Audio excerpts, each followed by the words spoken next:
Alors ici on se situe sur la petite commune de Saint-Jurs qui domine le plateau de Valensole dans les Alpes d'Haute-Provence sur ma ferme. Ici on produit historiquement du lavandin et depuis quelques années on diversifie pas mal nos cultures donc avec d'autres plantes aromatiques comme de l'immortelle ou hélichrys, du thym, du romarin, de la sarriette. La plus grande difficulté donc c'est une qui mêle les deux, c'est-à-dire le côté climat et le côté fertilité des sols. Comment amorcer le système? C'est qu'on n'a pas du tout d'accès à l'eau d'irrigation.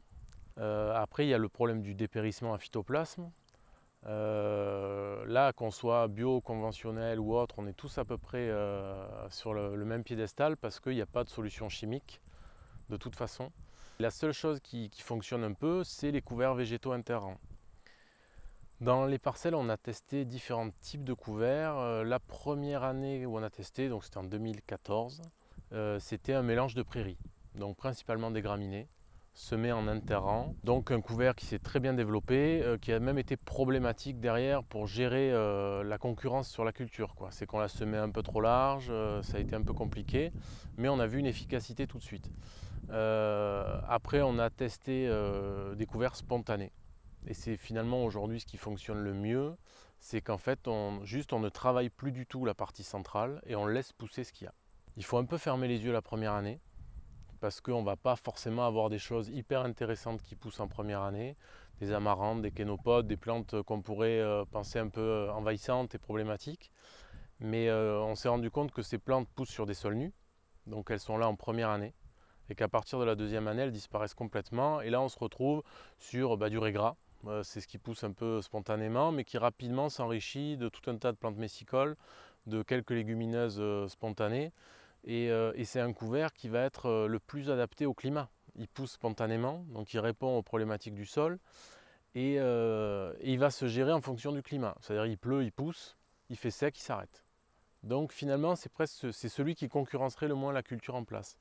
Et en dernier, on a testé en fait améliorer ces couverts spontanés. C'est-à-dire on part sur un couvert spontané et on va rajouter un sainfoin, une légumineuse, on rajoute quelque chose pour essayer si ça l'améliore ou pas, notamment sur la question de la fertilité. Il y a plein d'essais en cours, il y a tout un tas d'autres choses à tester, mais aujourd'hui on est déjà assez content de ce mélange-là, spontané, un petit peu amélioré par d'autres essences.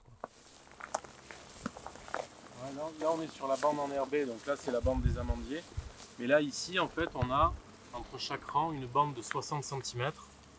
Donc ça fait à peu près cette largeur qui n'est jamais travaillée et sur lequel on voit tout un tas d'essences. C'est pas la période la plus propice parce qu'on est quand même très sec, mais on a des graminées, des légumineuses, des autres dicotylédones aussi. Et là c'est très varié parce qu'on n'intervient pas du tout sur cette zone-là. On a des lavandins comparés à une parcelle identique mais sans couverts végétaux qui sont plus petits. Qu'on ait moins de végétal, ça ne nous pose aucun problème. À partir du moment où on a au moins autant d'huile essentielle. Cette variété-là de lavandin à 6 ans devrait avoir le double de plants morts. Là aujourd'hui on a des plants qui sont morts, on a des plants qui sont malades, mais la parcelle reste totalement exploitable. On a peut-être 80% des plants qui sont sains et qui produisent. Cette variété-là sans l'enherbement, on l'a fait par le passé, c'est 5-6 ans de durée de vie et après on l'arrache. C'est une remise en question permanente et c'est ce qui fait un intérêt aussi d'être là. C'est que juste faire la même chose chaque année, avec mon frère, ça nous intéresserait peut-être moins. Donc là, chaque année est différente. Chaque année, on bricole des outils, on les modifie en fonction du contexte de l'année, climatique ou autre, ou de l'objectif qui a changé. Au début, on était moins dans l'optique de fertilité. Aujourd'hui, on l'est un peu plus. Donc voilà, chaque année, on fait évoluer un peu la technique, le type de couvert et tout ça. Quand on part sur ce système-là, il n'y a aucun matériel existant pour gérer des couverts. On sait biner toute la largeur entre deux rangs, mais on ne sait pas travailler qu'une partie, biner et broyer une autre. Donc là, il a fallu qu'on s'adapte et en gros, on a construit des outils pour ça.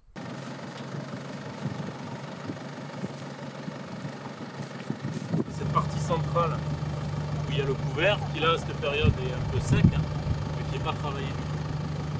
Et qu'on a donc 60 cm de chaque côté du plan, où là tout est travaillé, mais on est vraiment sur un travail en surface. Donc on ne déstructure pas le sol, juste on coupe l'herbe qu'il y a. Et donc on passe toutes nos plantations avec cet outil-là, entre 2 et 3 fois par an maximum selon l'année. Et après pour la partie centrale ici, donc on a fait plusieurs essais. On a un premier essai, on montait des tondeuses sur la mineuse, et en même temps combiné on tondait cette partie-là.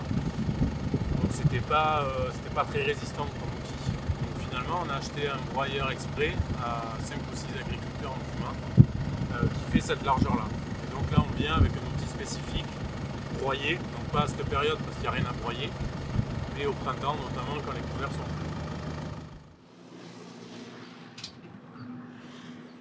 Les 2 premières années d'essai, on n'était que sur quelques parcelles. Donc on y allait quand même à tâtons. À la 3e année, on a mis les couverts en place sur toutes les parcelles de l'exploitation. Toutes les parcelles qui sont en rangée, comme du lavandin, donc immortel, thym, romarin, sarriette, elles sont toutes une partie enherbée entre les rangs. Le côté positif, c'est qu'on a tendance à lisser nos rendements. On a beaucoup moins de mortalité dans les parcelles et on n'a pas de rendement très bas. Chaque année, bonne ou mauvaise année, on a toujours à peu près la même chose. C'est vraiment, voilà, ça lisse ça sur plusieurs années, quoi. On n'a pas des années exceptionnelles, on n'a pas d'années très mauvaises. Donc ça nous va bien parce qu'on essaie d'avoir un peu plus la vision à long terme. Et si on met une culture en place, c'est pour qu'elle dure longtemps et c'est sur le nombre d'années qu'on va essayer de gagner, d'avoir un bénéfice, plutôt que de faire 3-4 années choc où il y a des rendements extraordinaires mais qu'il faille retravailler le sol, redétruire, replanter autre chose derrière. Parce que sur un lavandin qui dure 10-12 ans, du coup pendant 10-12 ans on travaille quasiment pas le sol, quoi. On gratouille 60 cm de chaque côté. Donc niveau vie du sol et tout ça, on y gagne aussi, quoi. On a d'autres méthodes de gestion des couverts. Donc on a en Cumin un broyeur qui broie 2 interrangs, donc la largeur du couvert sur 2 interrangs, et les brebis. Il faut faire attention parce que les brebis peuvent aussi manger les cultures. Donc on se rend compte que mettre des brebis à l'automne, ça gère très bien le couvert, ça fait passer l'hiver avec un état de propreté sur le rang largement satisfaisant. Mais au printemps, il faut faire attention que les brebis ne fassent pas de dégâts sur la culture. Je pense qu'une fois que tout est en place, qu'on a trouvé les solutions techniques, mécaniques, que nos outils sont bidouillés mais fonctionnent comme il faut, c'est un gain de temps.